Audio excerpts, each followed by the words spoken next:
Good evening, everybody. Welcome to the Sprong family plot. I will move up if I'm not close enough, but please join in and listen up to the Sprong story. The Sprongs were farmers. I was born Mary Jane Vosburgh, and there were many Vosburghs. That's a Sodus name as well, but that's another story for another day. But the Sprongs, I married Charles R. Sprong in 1854. He was actually born in 1831 in Rensselaer, New York, in the county there near Albany.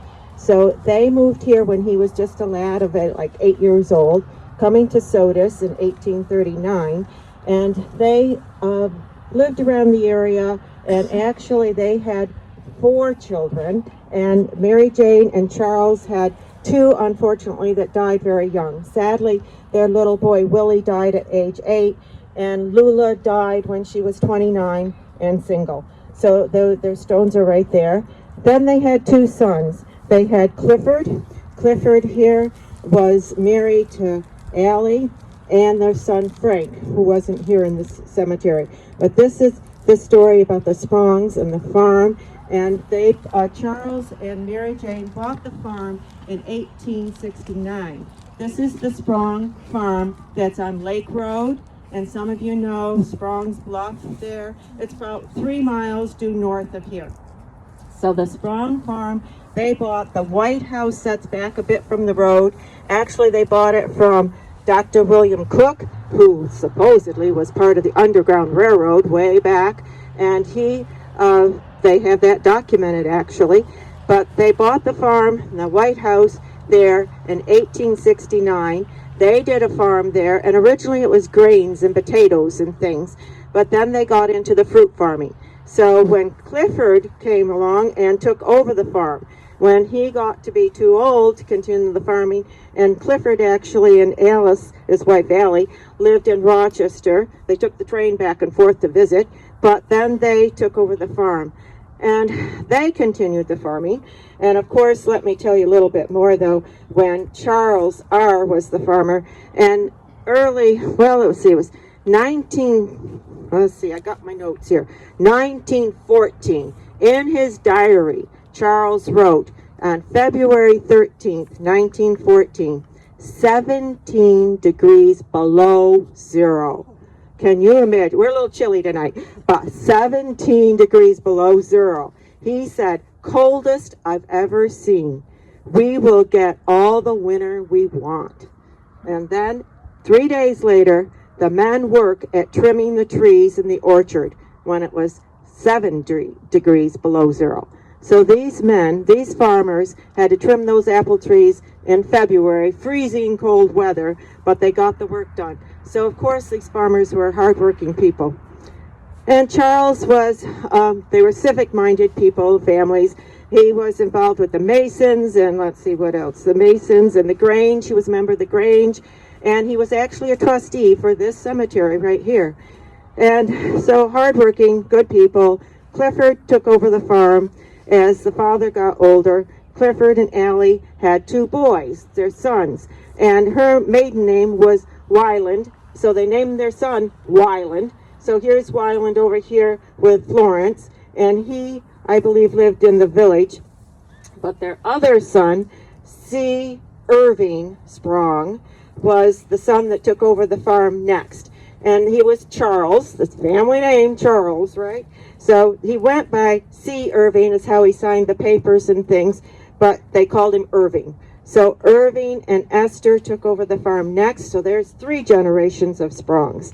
And they were also very civic-minded, and actually Esther, there was an article in the paper about her volunteering for years and years at the Myers Hospital. Some of you might have heard of the Myers Hospital. And she got 10,000 hours of volunteer time in at that hospital. And she was also a member of the Catholic Church here in town, the Epiphany Church, and she volunteered and helped out a lot there. And C. Irving was also a New York State inspector for the fruit and produce company. So he went around to the canneries, the factories, the canning factories, and so on, and had to do the inspecting. He retired from that after 25 years. Well, they had children, and their first daughter, they had 3 children. First daughter, Mary Jo, married the Rifle. The Rifles are over here. So she married George Rifle, and he was interested in the farming, so he took over the farm next. So there you have 4 generations, 119 years on this Sprong property. So it was a century farm, over 100 years, as a fruit farm for the Sprongs. Well, Mary Jo and George had 5 children. Unfortunately, Mary Jo died very young. She was only 48 years old. I don't know if any of you from Sodus remember the family, but some of you probably do.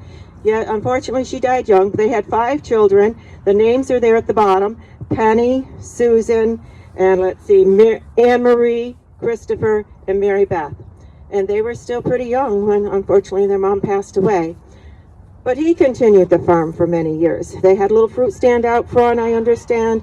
And now, that last couple of years there, the Youngmans took over that fruit stand, and then they moved on down the road farther, Lake Road, but that was it. And they had, when the Sprongs were doing it, and Irving, I think, they had a big barn there, and they had Sprong Fruit Farm written across it, and they brought up migrant workers from Florida to help with all the farming work. Now, when Charles and Mary Jane started out, they had some hired hands and a few people in neighborhoods and so on, helping with the trimming the trees.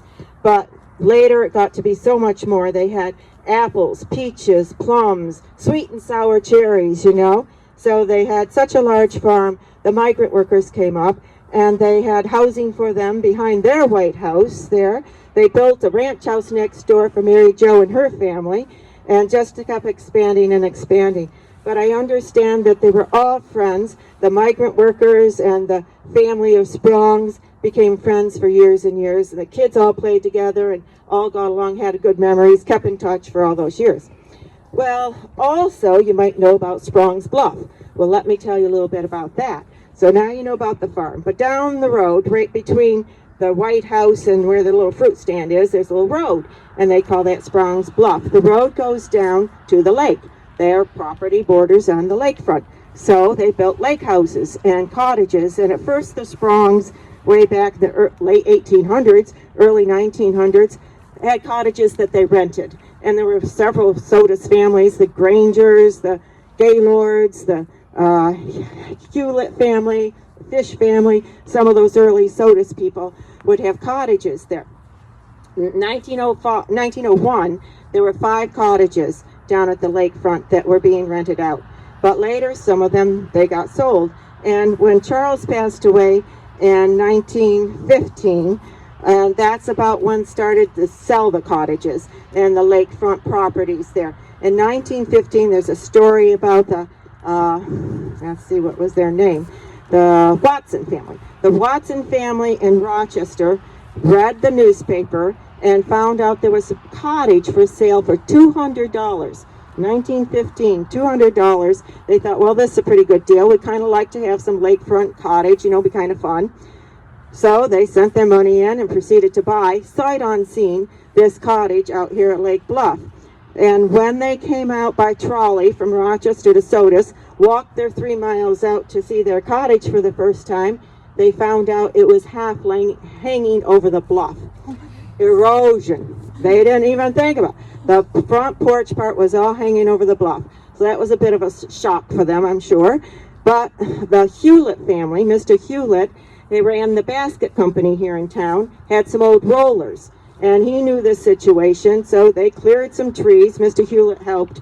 He cleared the trees, brought out his rollers from the basket company, team of horses, ropes, hauled this cottage back away from the water.